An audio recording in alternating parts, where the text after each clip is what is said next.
के और उनके स्थानांतरण नीति को सरल कर दिया है। और बिहार के शिक्षकों के लिए बड़ी खबर है, सरकार ने, माननीय मुख्यमंत्री जी ने और बिहार की सरकार ने एक बहुत बड़ा तोहफा कि हर पुस्तकें हम बिहार में लागू करने वाले हैं। इसीलिए एनसीईआरटी जिन विषयों को भी संप्रेषण करेगी वो समझ लीजिए कि आगे आने वाले हमारे बच्चे, तो देखिए राम के साथ जो धोखा करेगा वो नहीं बचेगा, कोई भी हो। और राम के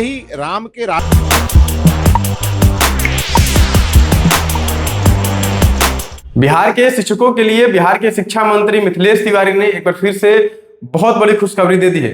नमस्कार, मेरा नाम है कुणाल और वॉइस ऑफ देख बता दें कि बिहार के शिक्षा मंत्री आज कैबिनेट के बैठक में पहुंचे थे। उसके बाद जो है उसमें ट्रांसफर पोस्टिंग को लेकर के मंजूरी मिल चुकी है। शिक्षा मंत्री खुद इस बात को बताते हुए नजर आ रहे हैं कि कैबिनेट में ट्रांसफर पोस्टिंग यानी जो हस्तांतरण का बात है शिक्षकों का, उसकी मंजूरी मिल चुकी है। अब जो है उनको अपने स्थानीय जगह यानी पंचायत प्रखंड अपने जिला में ही उनको जो है पोस्टिंग किया जाएगा और अच्छे से वो पढ़ा सकेंगे। आपको सुनवाएंगे कि शिक्षा मंत्री क्या बोल रहे हैं। उससे पहले बता दें कि नियोजित शिक्षकों को लेकर भी उन्होंने एक बहुत बड़ी बात कही है। पहले सुनिए उनकी पूरी बयान, क्या कुछ कह रहे हैं। शिक्षा का आधार हमारे शिक्षक हैं और शिक्षकों की लंबे समय से जो मांग रही है उसे हमने बिहार कैबिनेट से पास करा करके और उनके स्थानांतरण नीति को सरल कर दिया है।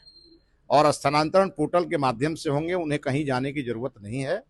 और वो अपना आवेदन जब पोर्टल पर करेंगे तो ऑटोमेटिक उनके ट्रांसफर हो जाएंगे। महिलाओं को उनके पंचायत के बगल के पंचायत में, पुरुषों को उनके ब्लॉक के बगल के ब्लॉक में ये स्थानांतरण करने की हमने योजना बनाई है। और इसी नाते अब स्थानांतरण सरल होगा, पारदर्शी होगा और भ्रष्टाचार मुक्त होगा। इसीलिए बिहार के शिक्षकों के लिए बड़ी खबर है, सरकार ने, माननीय मुख्यमंत्री जी ने और बिहार की सरकार ने उन्हें एक बहुत बड़ा तोहफा दिया है।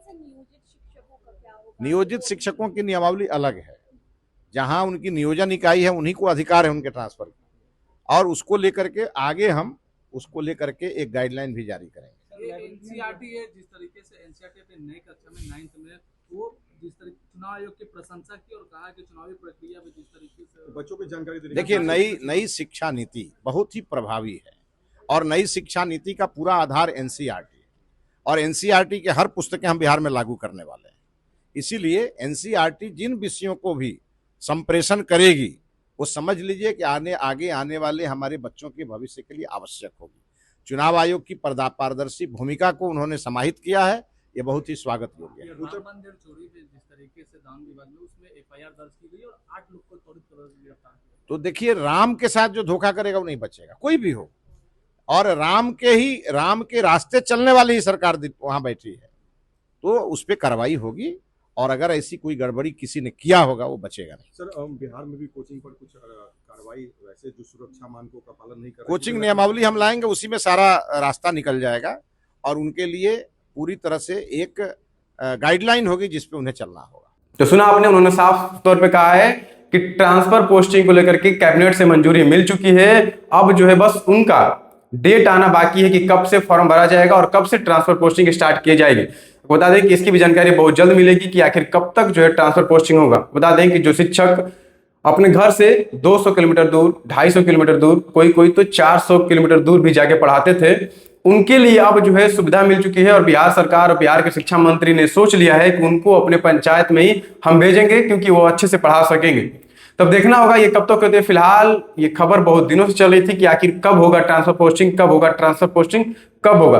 तो शिक्षा मंत्री ने ऐलान कर दिया है कि कैबिनेट से मंजूरी मिल चुकी है और बहुत जल्द इसकी प्रक्रिया जो है वो शुरू की जाएगी। नियोजित शिक्षकों के भी उन्होंने कहा कि उनके लिए एक अलग व्यवस्था बनाई जाएगी।